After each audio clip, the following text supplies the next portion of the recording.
Thank you for being an Orbit customer and part of the B-hyve family. In this video, I'd like to talk through some common troubleshooting tips for your B-hyve timer. For our first troubleshooting tip, let's talk about instances when you see the sprinkler going off unexpectedly. While setting up a program, you have the ability to set a program to run more than one time per day. This is a great way to use one program, for example, to water in the morning and in the evening. If you notice your sprinkler is running a program when you don't expect it, jump into your saved program and make sure there is just one start time. Troubleshooting tip number 2.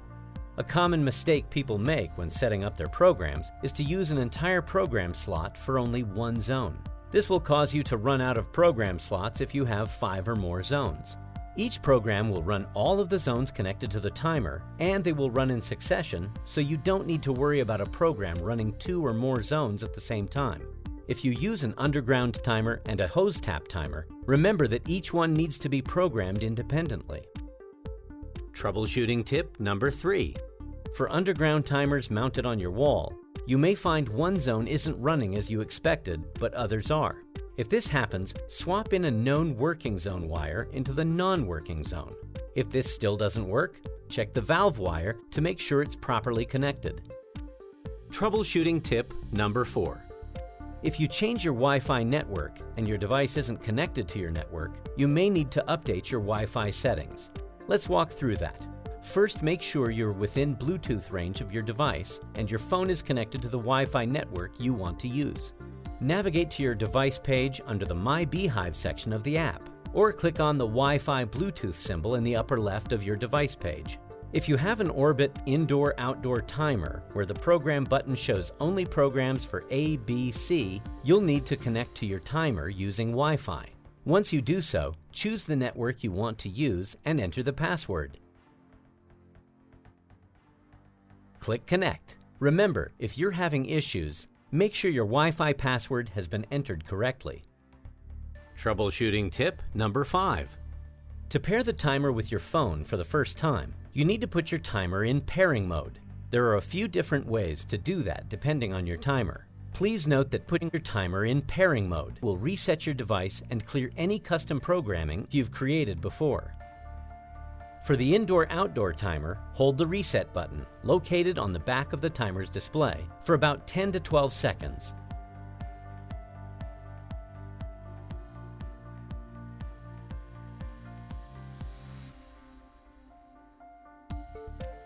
For the indoor timer, please press the B-hyve button on the front of the timer 5 times. After this, it should start blinking blue. For B-hyve XR, press the B-hyve button 5 times on the center of the device.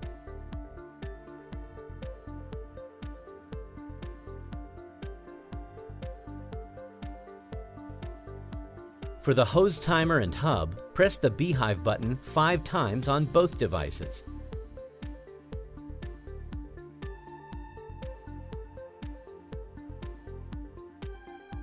For the flood sensor and hub, press the B-hyve button 5 times on both devices. Once your device is in pairing mode, you'll want to go through the Add Device process to add it to your account.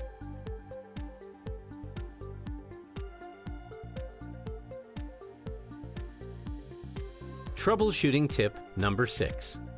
Sometimes your timer may not find a Wi-Fi network. There are a few steps you can take to try to resolve this issue. While some of our newer products can use a 5 GHz network, all B-hyve products will connect to a 2.4 GHz network. Ensure your router is broadcasting a 2.4 GHz network.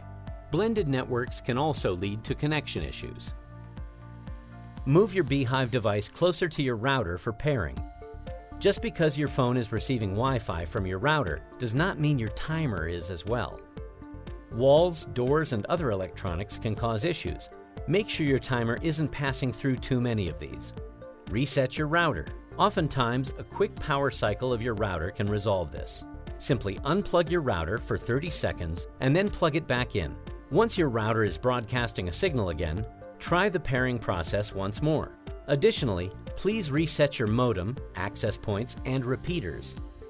You can also reset your timer. Doing a factory reset of the timer can resolve this as well. Try pairing with a different device. This is needed very rarely, but sometimes pairing with a different smartphone or tablet can resolve this issue. If you're on Android, download the Beta app and attempt to pair on this app instead. In your Play Store, search B-hyve. Once you've found it, scroll about halfway down the page and locate Join the Beta. Click Join and then download the Beta app. Please use our Orbit Assist app here for additional help. Orbit, changing the way the world waters.